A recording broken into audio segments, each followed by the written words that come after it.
আল্লাহ রাব্বুল আলামিন আমাদের নবীজিকে একটা ওয়াদা করেছেন, এটা গিফট হাদিয়া দিয়েছেন। কিরকম হাদিয়া?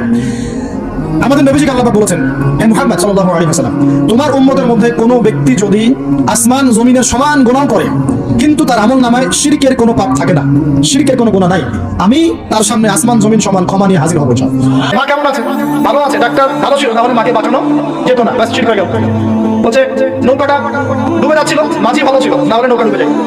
ড্রাইভারটা ভালো ছিল, তাহলে রাস্তায় নির্ঘাত অ্যাক্সিডেন্ট হয়েছে। এইটা কথা আমরা চলতে ফিরতে শুরু করছি। এই যে মেয়ে ছেলেটা বল, তোমাকে ছাড়া বাঁচবো না। যদি একটা মেয়ের জন্য জীবন দিয়ে দেন, তাহলে আল্লাহর জমিনে আপনি আল্লাহর জন্য কি করবেন? এই যে অনেক গানও আছে, দেখবেন অনেক গানের লিরিক্স, ম্যাক্সিমাম গানের লিরিক্সের মধ্যে দেখবেন শিরকি কথা আছে। খেয়াল করে দেখবেন, ম্যাক্সিমাম গানের লিরিক্সের মধ্যে শিরকি কথা আছে। আপনারা একটু খেয়াল করে দেখবেন, অনেক গানের লিরিক্স আছে, এগুলো কিন্তু শিরকি কথা, আল্লাহর সাথে দ্রোহিতা হচ্ছে কিনা? তো এই কথায় তিনটা ক্ষেত্রে বললাম, কথায়, কাজে এবং চিন্তায়, এই তিনটা ক্ষেত্রে মুসলিম সমাজের মধ্যে শিরক বিরাজ করছে। এটা আমাদের মধ্যে সবচেয়ে বড় সমস্যা।